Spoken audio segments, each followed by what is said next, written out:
Passons maintenant à l'étape suivante qui est de documenter les cas d'utilisation. En effet, les diagrammes de cas d'utilisation sont utiles pour la discussion avec un client car simples à comprendre. En effet, même si à la limite le client, ce n'est pas son métier d'être en informatique, peut très bien comprendre les cas d'utilisation. Par contre, ce n'est pas suffisant pour l'équipe de développement pour faire avancer le produit. Rappelons que les cas d'utilisation, c'est la base de l'analyse des besoins du client. Par ailleurs, le cas d'utilisation reste très sommaire, donc il manque beaucoup d'informations. Donc, accompagnez ces diagrammes de cas d'utilisation avec une description en texte, une description textuelle. D'où la nécessité d'ajouter une description détaillée pour chaque cas d'utilisation que vous avez dessiné. Une description textuelle en français, facile à comprendre, sert en même temps à expliquer certains mots utilisés dans les diagrammes comme extend et include. La structure d'un cas d'utilisation détaillé en texte s'articule comme suit. Le nom du cas d'utilisation, l'acteur principal, l'acteur secondaire s'il y a lieu, décrire les objectifs, préconditions, post-conditions, décrire le scénario de base, nominal ou souvent appelé happy path, c'est-à-dire le scénario qui se réalise sans aucune erreur et sans aucune exception. Vous avez les scénarios d'exception pour gérer les erreurs et les scénarios alternatifs dans le cas où la personne aurait un choix à faire. Ainsi, pour être notifiée d'un message, elle pourrait l'être par SMS ou par courriel. Il s'agit d'un exemple d'un scénario alternatif. Une alternative entre des choix.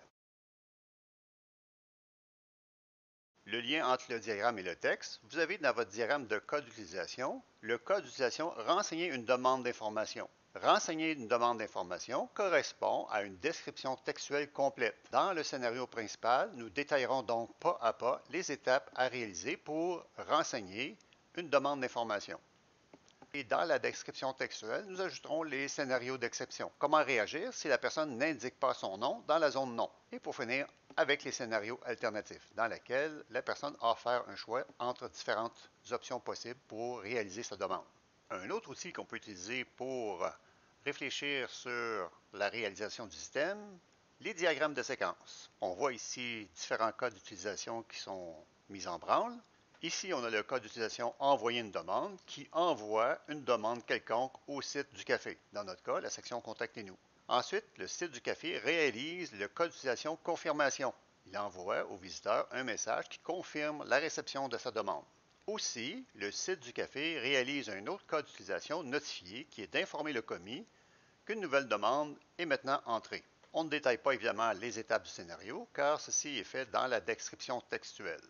Ce qui déclenche le code d'utilisation est sur une flèche pleine, alors que les réponses du système sont sur une flèche pointillée, dont la tête de la flèche est différente de ce qui déclenche le code d'utilisation. Dans le cas qui nous intéresse, actuellement, c'est un diagramme de séquence utilisé dans la phase d'analyse. On peut utiliser le même diagramme dans d'autres phases, comme la conception.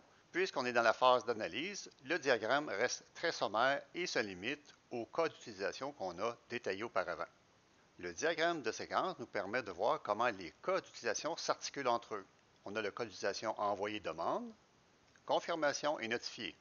On peut voir à ce moment la relation des cas d'utilisation entre eux dans le temps. Pour mener une bonne analyse des besoins du client, les diagrammes de cas d'utilisation sont essentiels, mais non suffisants. Il faut les accompagner, chacun d'eux, par une description textuelle. On a le rôle 1 avec le cas 1 et on a ajouté une description textuelle pour le cas 1. Il faudra faire la même chose pour tous les autres cas qui suivent. Le diagramme de cas d'utilisation plus la description textuelle peuvent s'accompagner de scénarios d'utilisation pour compléter l'analyse en cours.